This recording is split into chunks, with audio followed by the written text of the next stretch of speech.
gusto kag mag-ilis ug bagong motor sa imong electric pan nga naglibo kag asawang pag-connect sa mga wire nga ni-on ra boso. Sa isa ka motor naay 4 ka wire. Gamitan nato multi-tester, ma-analog man o digital. Set na to sa ohms.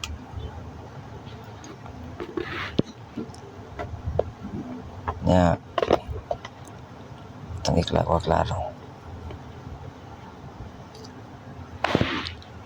Sa 4 ka wire, kuha tag isa maskin asa sa ilaha.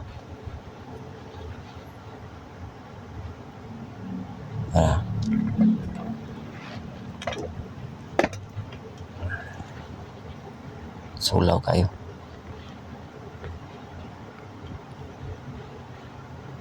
Sa katis pro, butang na to sa isa ka wire. Tis na to ang tulo, sa isaw na to. Pangitao na to ang pinakataas og reading.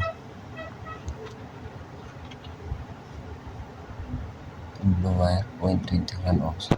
Ang black wire, ang pinakataas. O na ni ato ang common wire. Kakunik sa saksakanan. Si procedure yapon. Take common wire. Ang isa ka tis probe. Butang ato sa common wire. Sa isahon niya pa na to ang tulo. White wire, 0.65 ohms. Ito yung pador kay marag sulaw. Blue wire, 0.72 ohms. Red wire, 0.52 ohms. Ang pinakataas ko reading ang blue wire. Mauna na siya ato ang speed 1 o number 1.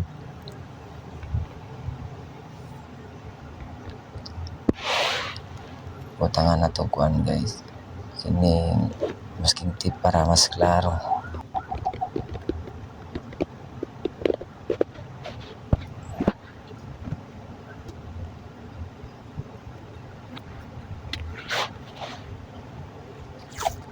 Black wire sa common wire.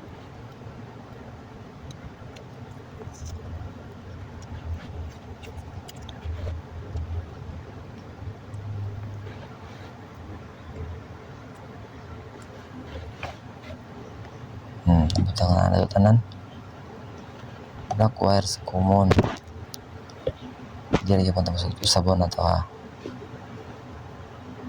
Ikan sa common wire nga black. Tis na to sa tulo ka wire sa isa. Tanaw na to nagay kausaban sa reading o wala. Same Japan, 73 ohms, 0.73 ohms. Blue wire, red ohms, 0.52.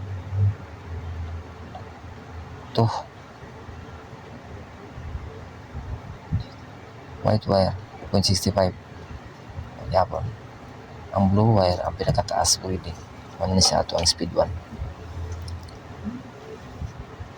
Salatan na ito ang number 1. Para mas klaro, dili. Tamang tingatag na. Balik yapon sa dati. Same procedure. Sa katis probe, kunig sa moon wire. 2 ka wire lang nabilin. Red wire o ang white wire. Ang pinakataas sa 2, white wire. Mga na siya ang number 2. Speed 2. Ang atong nabilin, automatic na to, mauna to siya ang atong speed 3.